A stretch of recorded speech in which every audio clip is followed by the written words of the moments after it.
My dear Dhamma children, Dhamma brothers and sisters, we have all assembled here on this sacred land to express our feelings of gratitude, our devotion to my Dhamma father, Sayaji Uba Khin.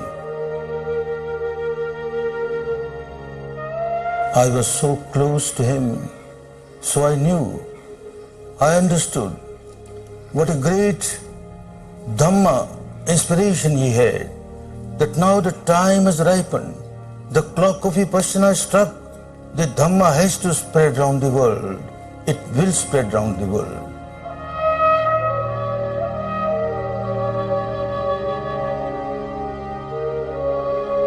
Many of you have come from far off places, from different countries, from about 30 countries of the world, and you are fortunate that you have come on this Dhamma land, which has preserved, maintained the Dhamma in its pristine purity for us. It is a real pilgrimage to the sacred land.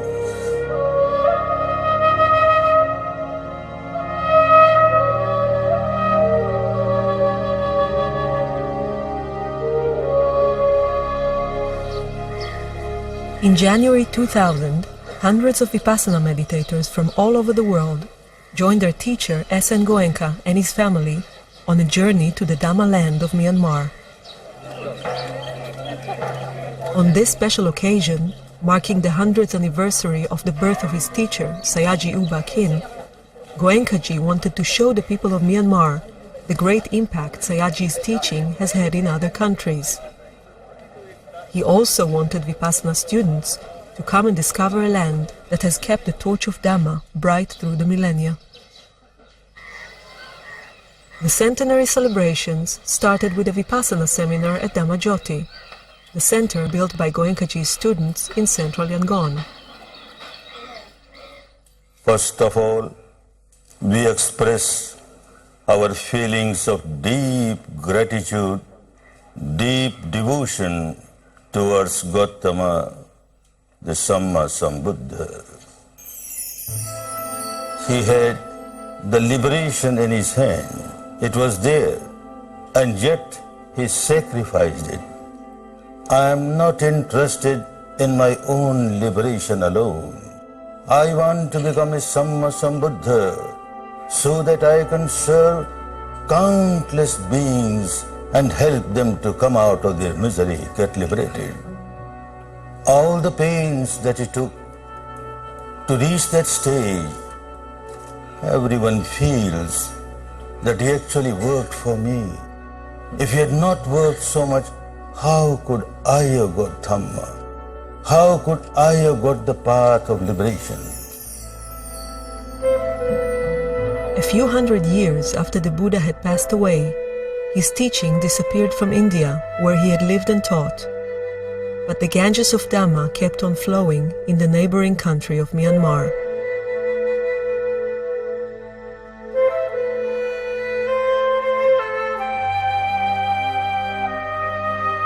All these saintly people, the teachers, who maintained Dhamma in its pristine purity from generation to generation, from teacher to pupil, we feel so grateful to them, and we express our feeling of devotion towards them. On behalf of all my students, I pay deep respect to the Sangha.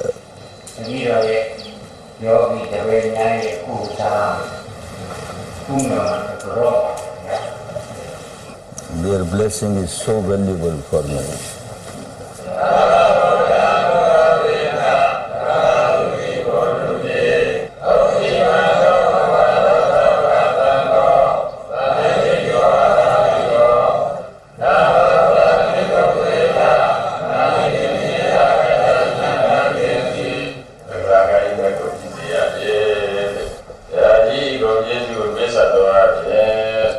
The Dhamma seminar began in Dhammajyoti with an offering of Sanghadana to 100 senior scholar monks.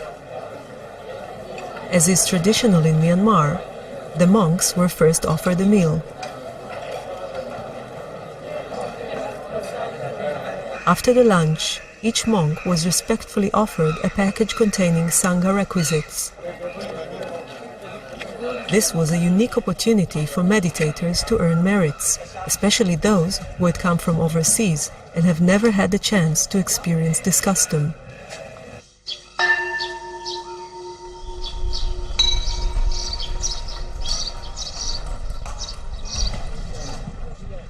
Every morning, all over Myanmar, monks set out on their alms round.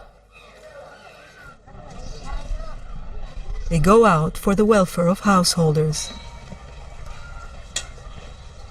By giving dana to fulfill the monk's requirement of food, the householders gain merits.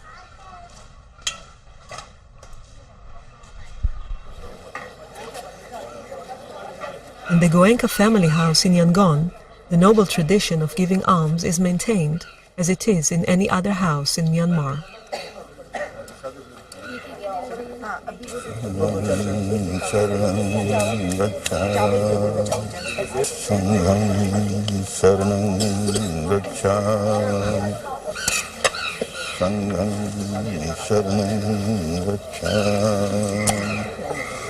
We are grateful to those two brothers, Tapasya and Bhallika, who were the first two lay persons to meet the Buddha and offer him honey and rice cakes.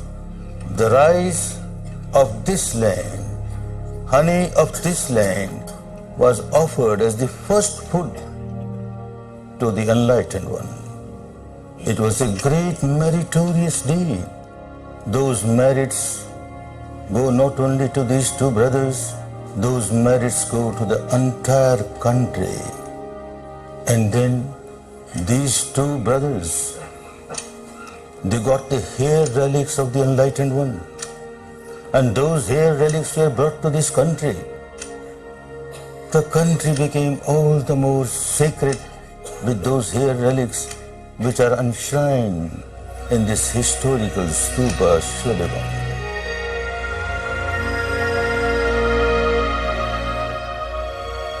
The vibrations of this wonderful Shwedagon with the relics of the hair of the enlightened one is not only helping this country, but is helping the entire mankind. People come and pay respect here, they get benefit of these vibrations, and they keep on walking on the path of Dhamma to get liberated.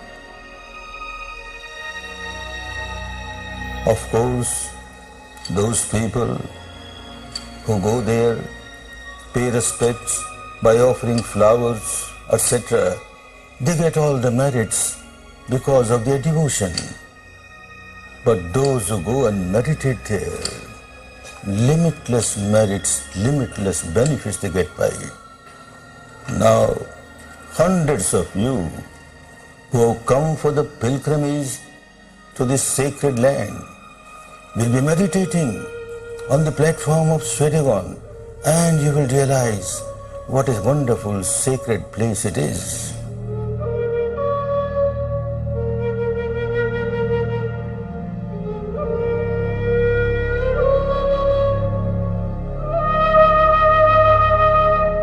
Early morning, a large number of Vipassana meditators gathered for a special group sitting held in the open at the Shwedagon Pagoda.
Visiting and meditating at the Shwedagon Pagoda was such an inspiring event that Goenkaji and the pilgrims have made it a daily routine during their stay in Yangon.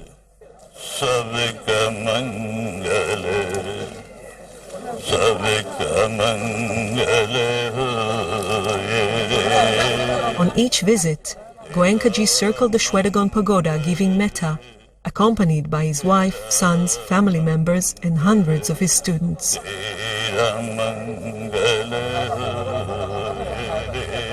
And then, again we remember the great Emperor Ashoka, when he sent Dhammaduta to different countries. 2 Dhammaduta were sent to this sacred land, Sona and Uttara, and that was the time when the Dhamma in its pristine purity got strongly established in this part of the world. We express our feeling of gratitude, great gratitude, deep gratitude towards these 2 Arhants who did wonderful job to get the Dhamma established in this part of the world, both Pariyatti as well as Patipatti. Remain alert, remain attentive from moment to moment, aware of respiration when you are practicing Anapana, and aware of sensations when you are practicing Vipassana.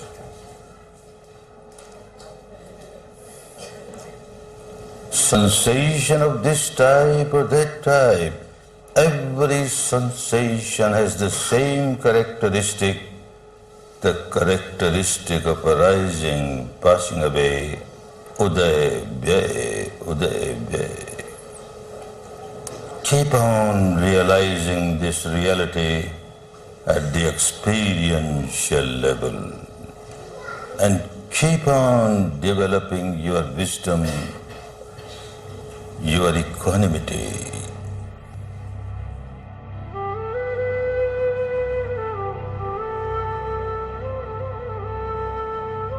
Caring for such a large number of meditators who came on this pilgrimage to Myanmar was not an easy task. At the Goenka household in Yangon, Goenkaji's sons, together with the son of Sayaji Uba Khin, were working almost around the clock, organizing the complex logistics of the tour up north.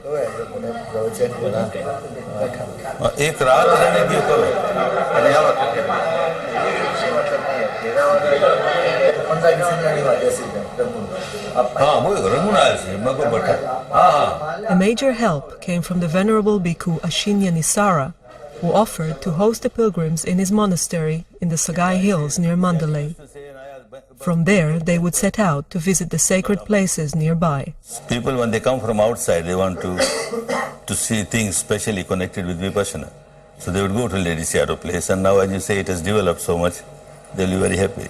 50 morning, all of meditators that come to Sagai, they're going to sit and together in the same one place. 1 hour sitting there, meditation, very good. They will get good vibration of Sagai.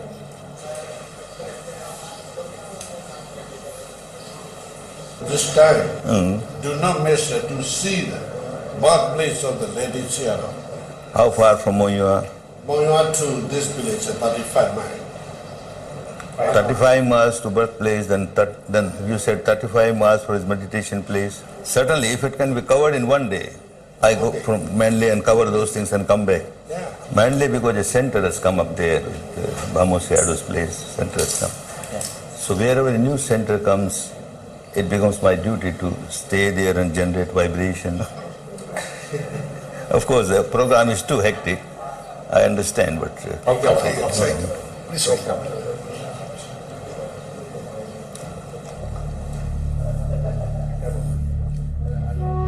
And then, 800 years ago, one name comes up before us, Arhant Dhammadasi, Singh Arhant.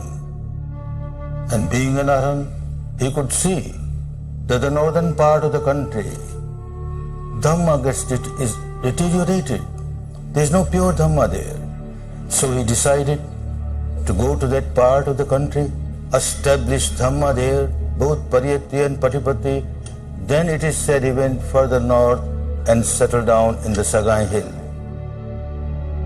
Not only Singh Arhan meditated there for the whole life, but he kept on teaching this Dhamma, the Patipatti Dhamma. Therefore, Sagai is also a very sacred place of Dhamma. After that, from generation to generation, from teacher to pupil, that was the center which maintained Dhamma in its pristine purity.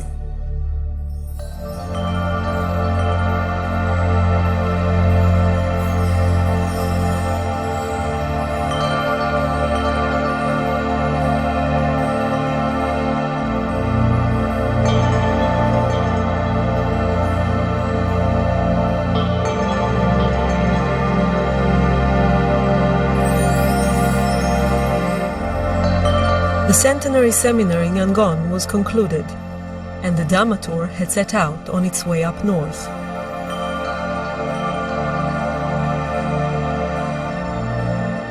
Six buses with about 300 pilgrims made the journey northward to visit Mandalay, Sagai, and the sacred sites in the area. The pilgrims received a joyous and affectionate welcome by local meditators, schoolchildren, and monks wherever they went. This was perhaps the first time the country people had had the chance to greet and host such a large number of meditators from so many countries. The experience was overwhelming for both sides. The hosts were delighted to be able to welcome and serve food to the pilgrims.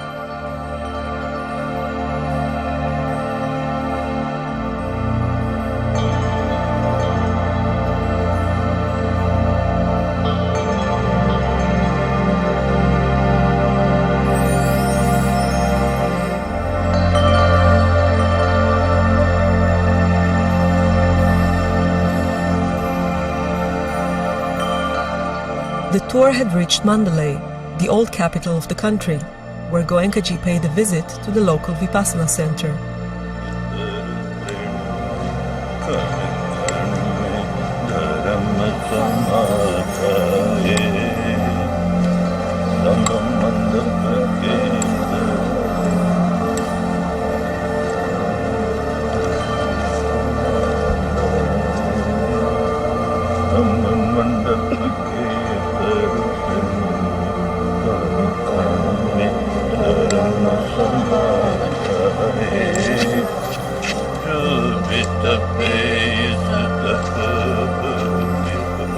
After crossing the Irrawaddy River to the Sagai Hills and spending time as guests of the Venerable Bhikkhu Nisara, Goenkaji and the pilgrims had left for Monua.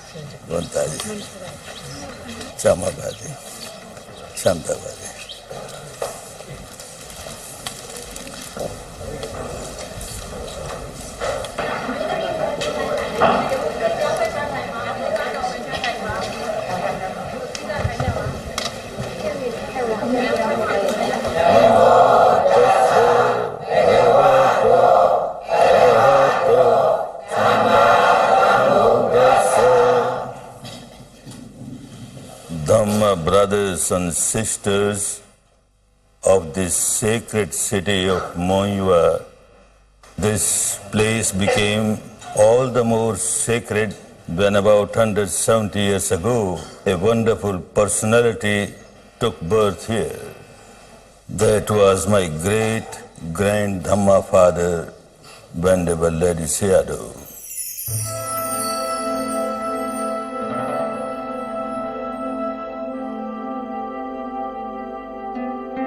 He was such a brilliant scholar of Pariyatti, and at the same time a great saint of Patipatti. His writings have been giving great inspiration for generations to the people who are interested in Buddha's teaching. Not far from Monua, the pilgrims crossed the Chinwan River in a fleet of boats. At the other bank, on the top of a hill, was one of the tour's most important sites, the meditation cave of Venerable Ledi Sayadaw. Every evening, after fulfilling his duties of teaching Pali to the bhikkhus at Monua, the Sayadaw would cross the river and spend the night meditating in his cave.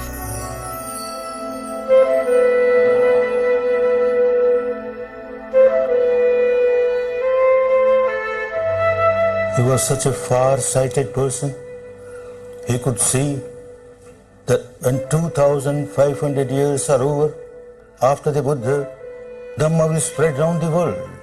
So he made preparation for that. He could realize that in the countries where people have got respect and devotion towards Buddha, the monks are the proper people. They can teach. But in most part of the world, people have no respect for Buddha because they don't know anything about Buddha or his teaching. How will they learn the teaching of Buddha? If the monks go there, perhaps people will hesitate, fearing that he is going to convert us to Buddhism. So after many centuries, he started a tradition where a householder also can become a teacher. He opened the gateway for all the householders to come and practice Dhamma and Vipassana. So when they get real benefit out of this teaching, naturally the feeling of gratitude increases, and that is why in this centenary year, so many people were eager to come to this country of Dhamma and pay respect to the country, pay respect to the Sangha, just because they have tasted Dhamma, they got the benefit from the Dhamma. Therefore, we have a feeling of infinite gratitude towards this wonderful Dhamma teacher. The Venerable Ledi Sayadaw lived and taught for many years in his monastery near Monua. Today, his successor, the 9th Ledi Sayadaw, is the abbot of the monastery. Goenkaji and the pilgrims came to pay respects to the Sayadaw, who gave them his blessings. The Sayadaw said, "The meeting together of all of us in this great place established by Ledi Sayadaw is like the meeting of long-separated family members."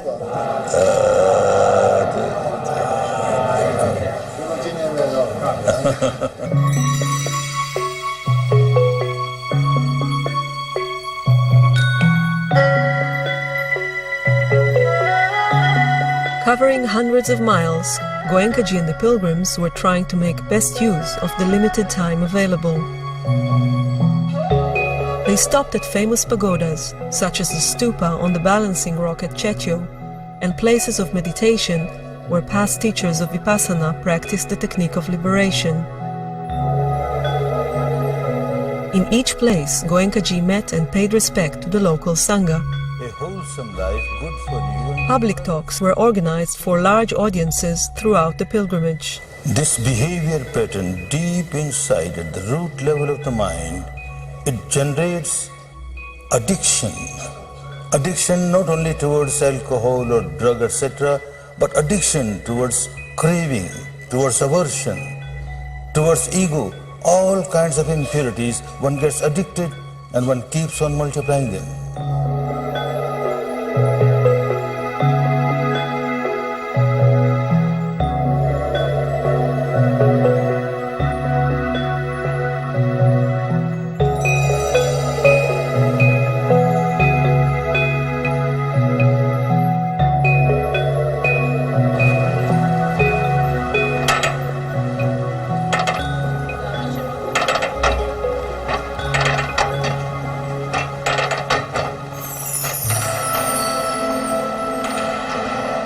Misery is universal.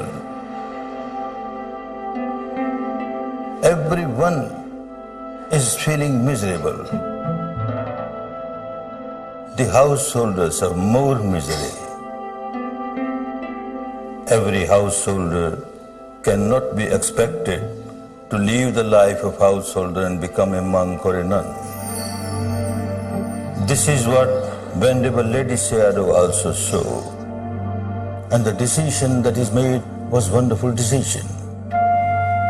It was a historical decision, and it was a very fruitful decision. He trained one wonderful lay teacher, Sayateji, to get developed in Dhamma and become a teacher of Vipassana. We remember him and pay our respect to him.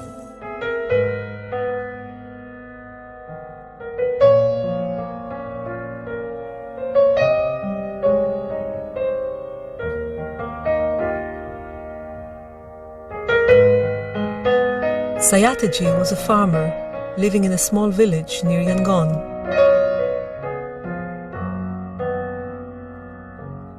As a young family man, he had experienced profound personal tragedies, which led him to undertake a spiritual quest to find a way out of his suffering. After years of travel seeking a meditation teacher, Sayateji came in contact with the saintly monk Ledi Sayadaw.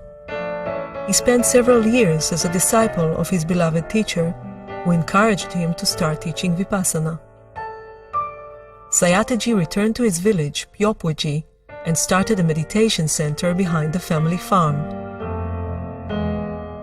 The place is still there today, and Goenkaji and the pilgrims have come to pay respects and meditate there.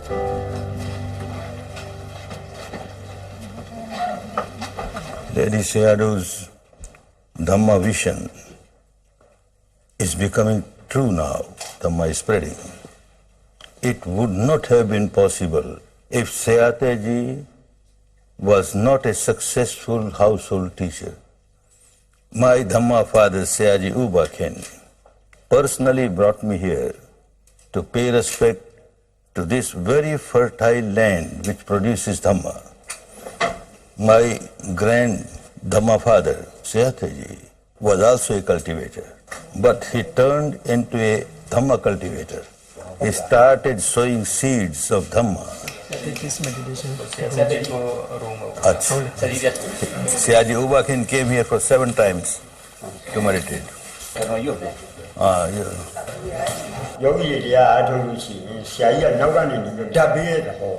In those days, meditation was done here.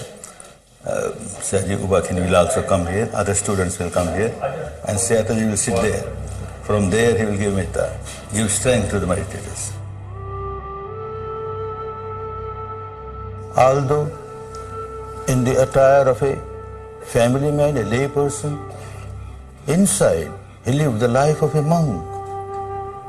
So very much pure was his life that people will keep on getting inspiration by his life. Therefore, we express our feeling of infinite gratitude towards Sayateji. This is the sacred land where Sayaji U Ba Khin got his second birth, coming out of the shell of ignorance under the guidance of Sayateji.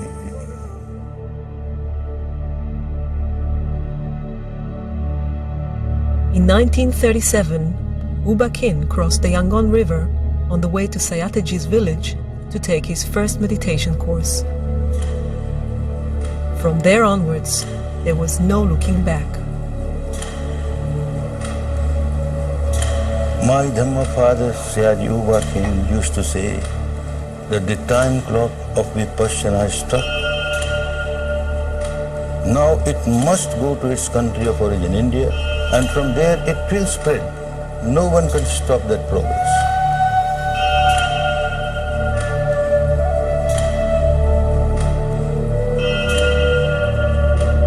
U Ba Khin combined his profound dedication to Dhamma with his devotion to government service throughout his life. He was one of the most distinguished civil servants of his time in Myanmar. On the day the country gained independence, he became the Accountant General, and for the next 2 decades he also served in a variety of government posts, sometimes holding several of them simultaneously. His efficiency and integrity were unsurpassed. But serving his country on the mundane level was not enough. He was eager to share the jewel of Vipassana and help people find the path to liberation. In 1952, he established the International Meditation Center in Yangon, where he started teaching Vipassana meditation.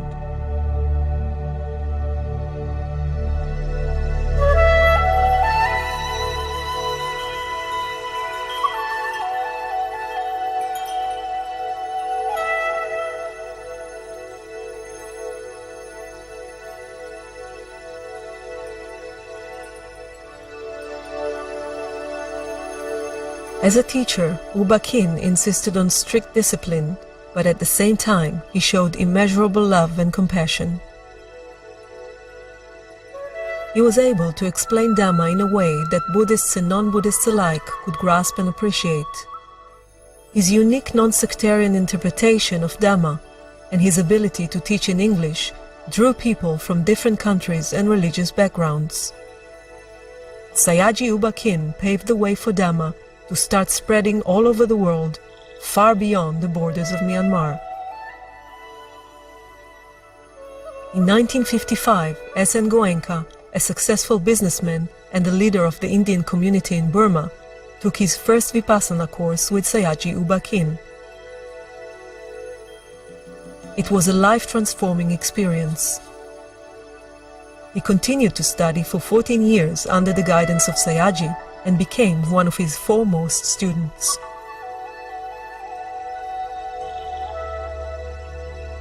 We remember this brilliant shining star in the galaxy of Dhamma, Sayagyi U Ba Khin, my Dhamma father. He had so much love and compassion for the entire suffering humanity, but special love and compassion for India. He kept on saying that I have to pay back the debt of gratitude. This wonderful, invaluable Dhamma came from India, and today India is bankrupt. They don't have Dhamma. He very much wanted to go himself to give Dhamma, but due to certain reasons he could not go. And a situation arose due to which, even as a Burmese citizen, I got a passport to go to India. He was so happy, so pleased. Now you will go as my representative and you will fulfill my mission, my vision. I had my own hesitation because I knew my limitation, but he encouraged, saying that you have nothing to worry because Dhamma is going there, and through you I am going there, and you will be successful, you need not worry. It was all the power of Sayagyi U Ba Khin. It was all the blessing of Sayagyi U Ba Khin that within 1 month the first course of 10 days was given in India. And then after that, the Ganges of Dhamma started flowing throughout the country, courses after courses, courses after courses, unbelievable. And hundreds of people, thousands of people from around the world, they started coming to India and they started taking these courses. Unbelievable. It made me feel all the more that I am just a representative of Sayagyi. I am just a representative of Sayagyi. Everything is done by Dhamma, everything is done by Sayagyi U Ba Khin.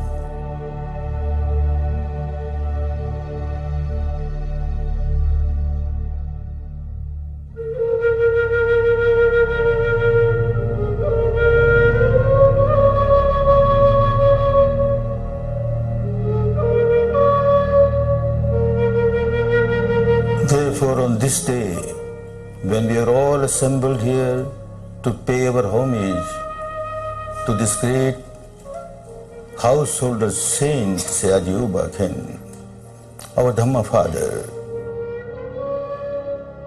the only way to pay real respect to Sayaji U Ba Khin is live the life of pure Dhamma. Be a good example of somebody living the life of pure Dhamma and keep on serving people egolessly, always thinking that I am the representative of Sayaji U Ba Khin. May the Dhamma mission of that great teacher Sayaji U Ba Khin get fulfilled. May more and more people around the world get benefited by this wonderful Dhamma. May all come out of their suffering. May all be happy, be peaceful, be liberated.